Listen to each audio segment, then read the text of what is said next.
Some people buy fancy cars to brag. Me, I got mine to stay sane.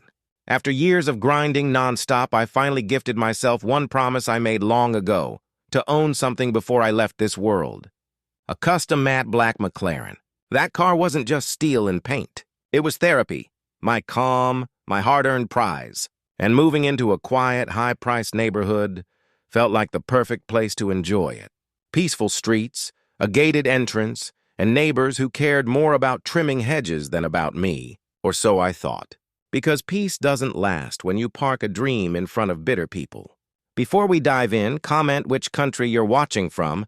I want to see how far this story travels. And just so you know, the villain here wasn't the usual nosy neighbor or an HOA Karen with too much free time. No, this time it was Randall, a self-proclaimed HOA officer. Not a real cop, not even on the board, just some wannabe authority with a dollar store badge and a neon vest that screamed midlife breakdown. It started with a note on my windshield. Not polite, far from it. This was classic Randall madness. In angry scribbles it read, "Your car is a danger to our community. Too fast, frightening to kids, and against the spirit of peace. Remove it in 2 weeks or face action." I laughed. Honestly, I laughed hard. Snapped a picture and saved it in my HOA Clowns album. He couldn't be serious. I wasn't speeding. The handbook never banned specific cars. If anyone was reckless, it was Randall blasting through the street in his rusty Dodge Charger, screaming at kids to respect rules. Fast forward to day 15. Coffee in hand, sun above, I stepped outside.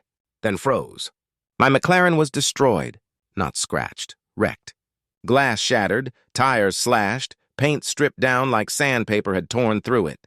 It looked like it had survived a riot. My neighbor Denise rushed over wide-eyed, whispering, "I saw Randall last night with the landscaping guy. They were messing with your car." I thought it was strange. Strange. That was criminal. But instead of blowing up, I smiled. Why? Because Randall had no idea I had a hidden security camera inside my porch light. I went back in, pulled up the footage, and there he was.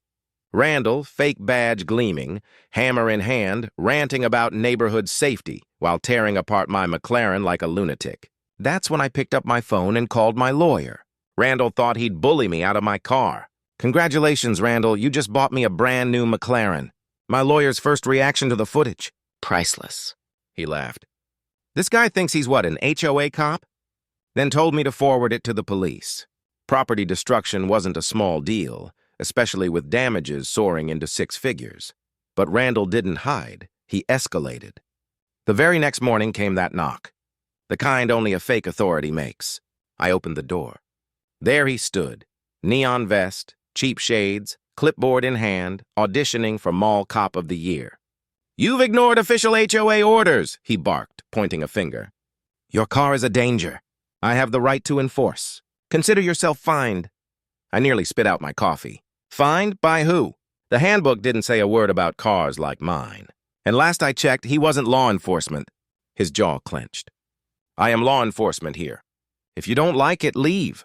That's when I pushed back. "Funny because I've got video proof of you committing felony vandalism. Unless you plan on enforcing that on yourself, I'd back off." His face drained for a split second before he stormed off, muttering about calling the board. 2 hours later, I sat in an emergency HOA meeting Randall had dragged them into. At the table sat the president, Marka, trying to smooth things over. "Let's be reasonable." Randall was protecting the community. "Maybe the damage was—" I cut her off. "No, he destroyed private property and you're defending him." One quiet board member cleared his throat. "Technically, Randall isn't on the board. He volunteers. Volunteers. Rich.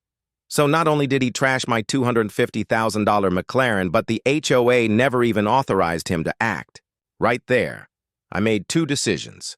Let the police handle Randall, and let my lawyer handle the HOA for backing him.